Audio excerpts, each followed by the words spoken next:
will praise you, O Lord of my heart. I will tell of your wonders on earth. I'll be glad and rejoice in your life. Sing praise to your name, O Most High. Let us go to the Lord in prayer again. Father, thank you that you are not a God who is far away, not a God who is unaware of what we are dealing with, but that you are Emmanuel, God with us. Thank you that we can know it every day and we can live it every day, and even the times when we don't feel it, we don't base our truth on feelings. And we trust in you. And so thank you that you are exactly the God we need. We pray this all in Jesus' name. Amen. This month, in the month of May, like you would have heard, we have an outreach ministry called May the Lord Bless You. Now, this is about the 6th or the 7th year that we've been doing it. We've sometimes done it differently, where we've collected money for a specific cause or specific people. But normally how it works is that we encourage the church to just go and do it. Not everything has to be church organized. At one point, it is being equipped by the church to go and to do where God has placed me. And so the goal has always been, in practical terms, find a way to bless someone. Find a way to wish or pray God's blessing over them in a practical way. Now, it's great to see how the church, through the years, have grabbed hold of this, and people handing small gifts to each other, and meal vouchers, and homemade biscuits and rusk, and hand-painted cards and bookmarks, and giving lifts to the shop. We also had this month the Live Light ministry from the AGS Church that we could get involved with. And like we've just heard for Missionaries Rest, also another opportunity to be a blessing. It's a beautiful time to listen and to pray for the leading of the Holy Spirit, and to say, Lord, where can I be used by you? And to get creative about it. I mean, nowadays, Spar delivers. You don't even have to get out of your house to bless someone. You can just phone them and they go deliver the blessing. And you don't need money. It's just, what has God given me that I can use for His glory? Now, today's message is based on something I heard twice last year in this month of May. And twice I heard people say, but when am I going to receive my blessing? No one has given me anything. I've given now, but when am I going to get my blessing? And that's not good. And so today we want to make a plan to make sure that anybody who wants a blessing will be guaranteed to get their blessing. I can guarantee it to you today. And so therefore the theme for today, very good for the day of Pentecost, receiving your blessing.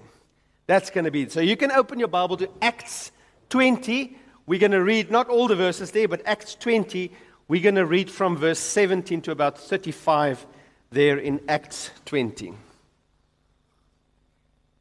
When I prepared this message and I looked at chapter 20, it is such a rich chapter, and we can only do so little today. As a preacher, for me, that feels like you walk into this beautiful buffet restaurant and you have all these foods in front of you, and they tell you which 3 pieces are you going to eat. That's how I feel when we jump over a passage like this. But it's good. So what we're going to do today is we're going to scan over the buffet, and then we're going to sample 1 or 2 important truths. So what's happening in Acts 20? Paul is at the end of his 3rd mission trip, and he's on his way back to Jerusalem. He goes through this town called Miletus, and it's about 50, 60 kilometers south of Ephesus. Now, he doesn't have time to go into Asia to visit Ephesus and the other churches, because he's in a hurry to get back to Jerusalem for Pentecost. And he himself knows this is not a good, easy journey. It's a good journey, but it's not an easy journey he's going on. Leaving the churches behind that he'll never see again, the Holy Spirit has told him, and it says, you are going to Jerusalem for imprisonment and affliction. That's what's waiting for him.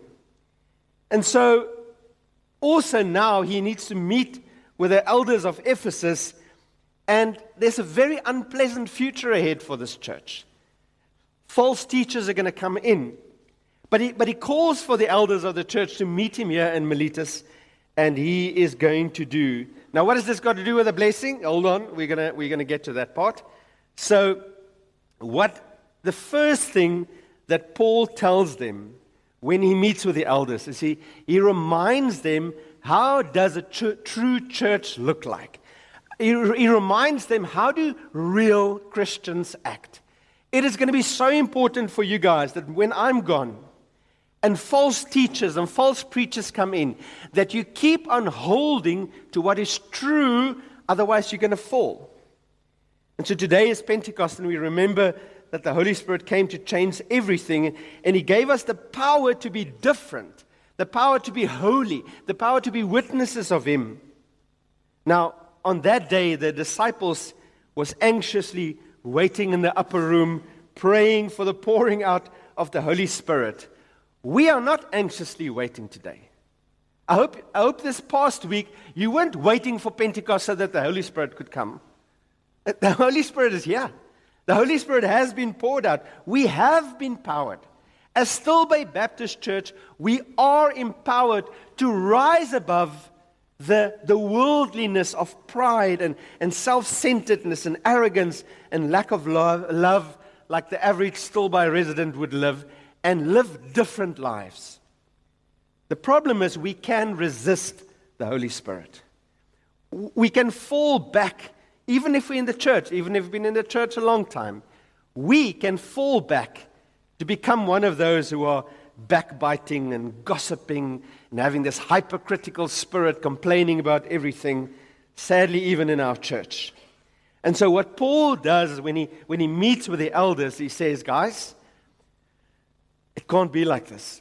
And he uses himself as the example how to live with the Holy Spirit in you and through you. So if you look there at verse 18 and verse 19, he says, and when they came to him, he said to them, this is the first thing, you yourselves know how I lived among you the whole time, from the first day that I set foot in Asia, serving the Lord with all humility and with tears and with trials that happened to me through the plots of the Jews. So the Jews and the Gentiles, everyone tried to kill him there in Ephesus.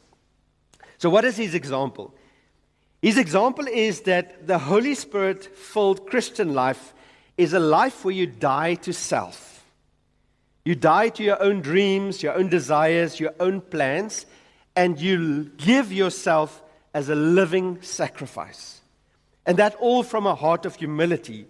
You serve the Lord by serving others in spite of the hardship you face. So now, that sounds easy, unless you've tried it. It's not so easy. So how did Paul get it right? Because whenever we speak about these things in the church, that I'm no longer myself, I've been bought at a price, I need to live for the glory of God, you sometimes get people who have this attitude, but it's my time.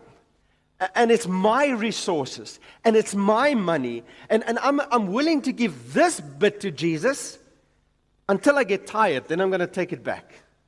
I'm willing to do this much, but if those people are going to be unkind to me, I'm going to pull it back.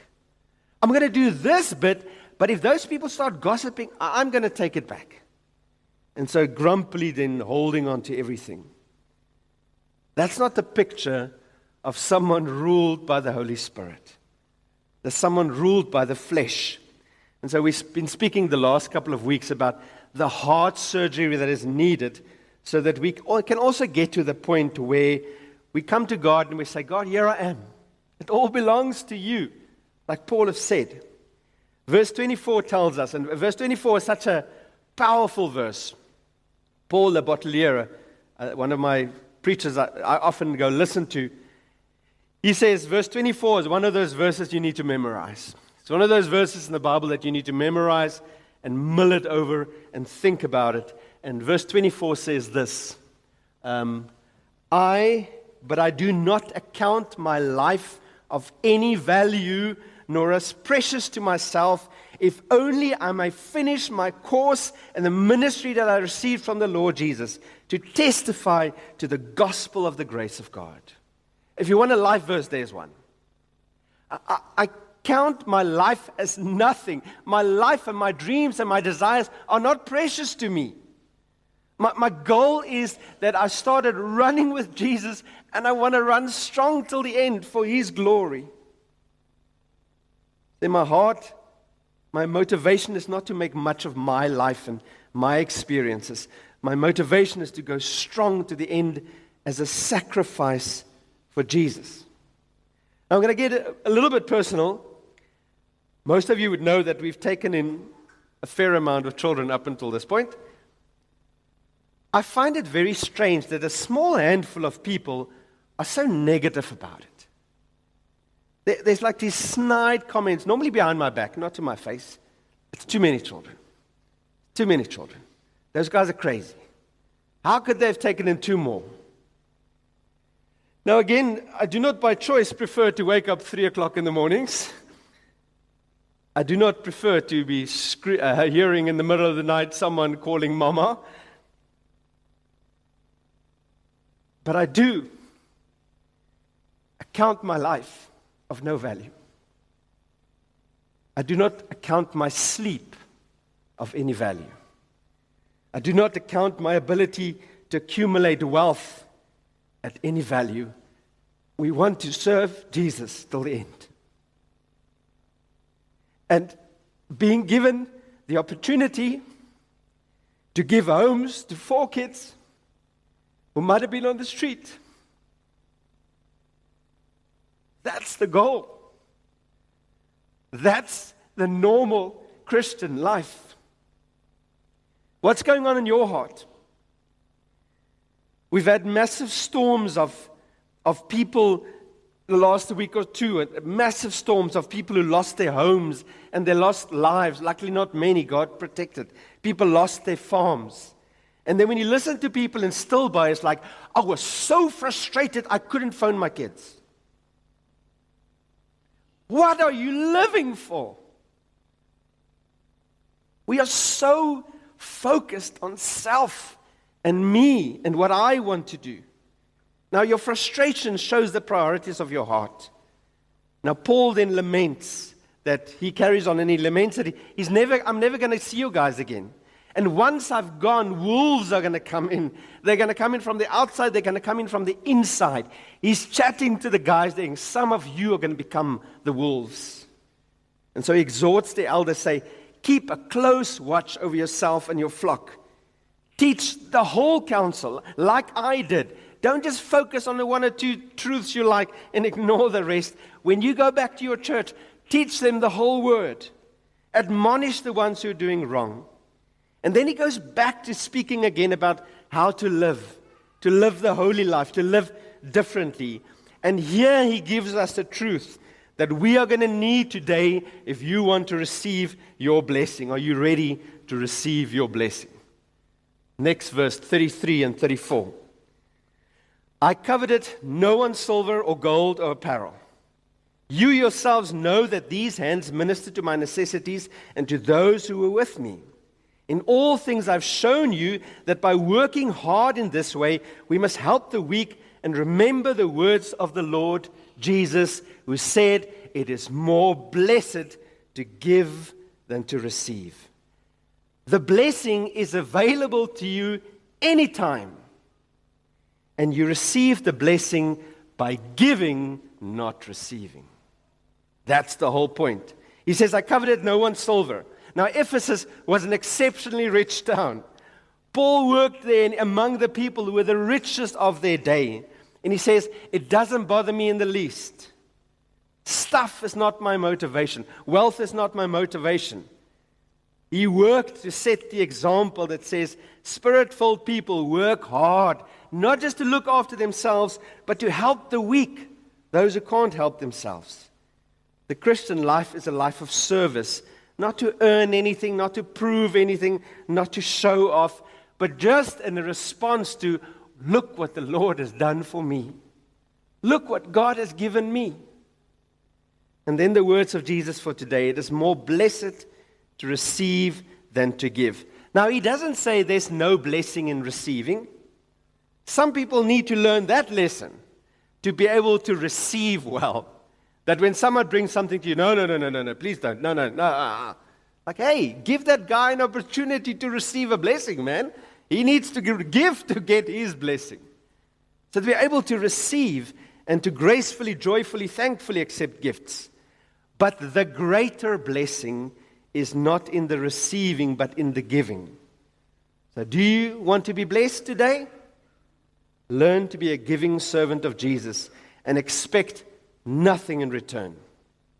Now there's an important question to ask when we speak about this. The question might be, you know what, I tried it. I tried serving and I tried giving. It didn't feel like a blessing. It left me tired. It left me frustrated. It left me worn out. What was wrong? Now, there could be a couple of the reasons why. The first reason could be that you were busy giving without receiving. Or you were busy giving without realizing you're receiving. So if I'm busy giving and giving and giving, and my focus is just on the people I'm giving and serving to, it's going to be hard. Because people are strange animals. They are not very appreciative and very kind, even when you go out of your way. But if my focus is, Jesus, look what you give me, and then I just pass on. Jesus, look the blessings you bestowed on me today, and I just pass on.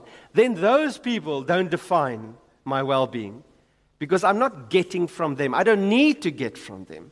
I'm getting from Jesus every day, and I can just pass on. That's the first place. The second thing is that something can be wrong in your heart. If your heart is still filled with pride and self-focus, giving won't be a blessing, it will be a pain. Because I'm taking the offering that belongs to this God that I'm worshiping, and I'm giving it to someone else. As long as you worship yourself, every giving would be stealing from your God. So who's God of your life? Again, verse 24. I do not account my life of any value or as precious to myself. Can you say that about yourself? If only I may finish my course in the ministry that I received from the Lord Jesus to testify to the gospel of the grace of God. That's the second reason. The third reason is why giving could be difficult is that serving and giving has replaced your relationship with Jesus. So your Christianity is just about doing. And you forgot that your core of your Christianity is, I have Jesus. And I get to spend time with Him, and I get to love Him, and I get to talk with Him, and He talks with me. The moment I start neglecting my relationship with God, I will suffer. Now, not immediately, with the power outage that was going. I'm sure some of you would experience it, that you always had put your faith in your solar panels, and now there's no sun, and what are you going to do now? And so you have these battery lights that they shine, and the moment you unplug the power, what happens to them? The battery ones. They burn. They shine. They shine. You're going to plug it out of the wall. They've got a battery, so they're shining. But what happens 6 hours later? It's dimming. What happens 6 hours later? It's dimming until it dies. That's how it works when we serve. The moment I disconnect from God, I can serve fully. No problem. I can serve. I'm still so much filled with it. But the more I carry on without being connected to God, I'm starting to dim. It becomes a drain. It becomes a strain. It becomes more and more and more until it's too much. That's the picture. The fourth reason why giving and serving could feel too much is because you need to take a break. You need to rest. Now, again, we are known as a very highly motivated, highly driven church, and highly driven people need to be taught to rest, need to be reminded that resting is a command from God, not a nice optional extra. After King's Kids Week, normally, I am done. And every year as I get older, I am more done than the year before. Now, the wrong conclusion would be, this tires me, so I need to stop doing this. No. This tires me, so I need to rest that I can do it again. That's the conclusion. Selfish says, this tires me. Hey, you're stealing from this God. I'm going to stop now so that I can focus on this God of myself again. When it's no, Jesus took time out to rest. Jesus told his disciples to take time out to rest, not to end their ministry, to rest so you can go back, to take a break, to be reinvigorated, to return with more strength and more focus on God. So, in conclusion, our ministry in May must please not stay in May. This ministry we do is not supposed to be stuck to May. May should just be like a reminder again of what am I doing with my life? Who am I serving? Who's the center of my existence? Which God do I really serve? The real God or my self-fleshly God? And the normal, blessed Christian life is a life of continually serving and blessing others and receiving from God and being invigorated by God and resting in God's presence and giving and serving and giving. Now, they had Paul to teach them this. He says, look at my life, look at my example. Who's your example? Who do you look up to teach you how to get this balance right? So, to be blessed, you want to have your blessing? Live it.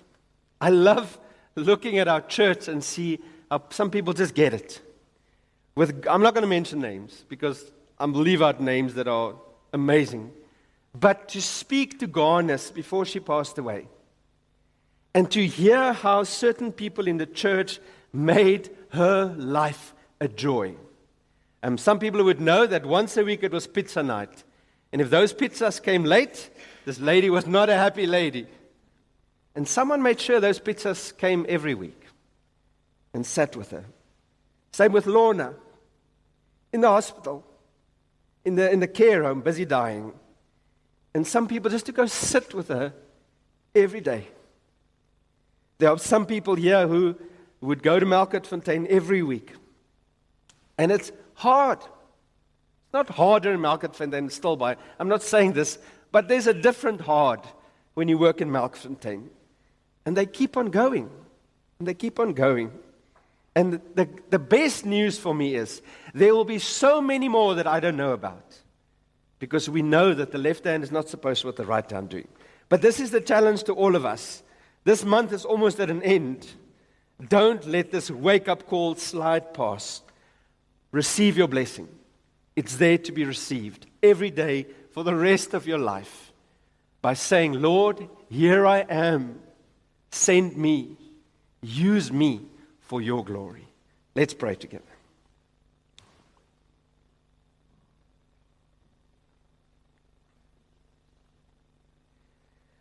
Lord, thank you that we can be reminded from your word that if we are left to our own devices, we do not live the Spirit-filled life.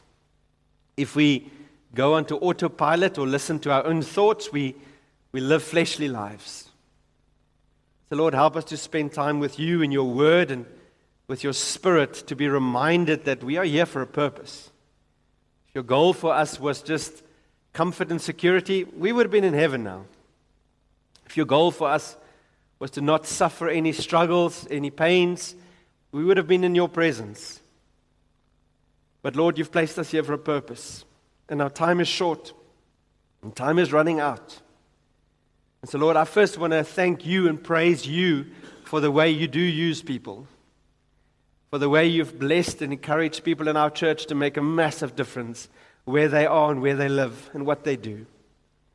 Lord, my desire is always that you will wake up more and more of us to live this blessing, to live the blessed life of not focusing on what do I get, but to focus on what do I give, because we've already received from you.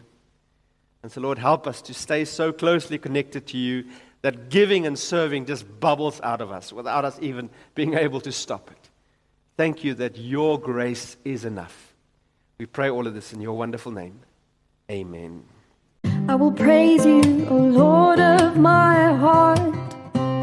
I will tell of your wonders on earth. I'll be glad and rejoice in your life.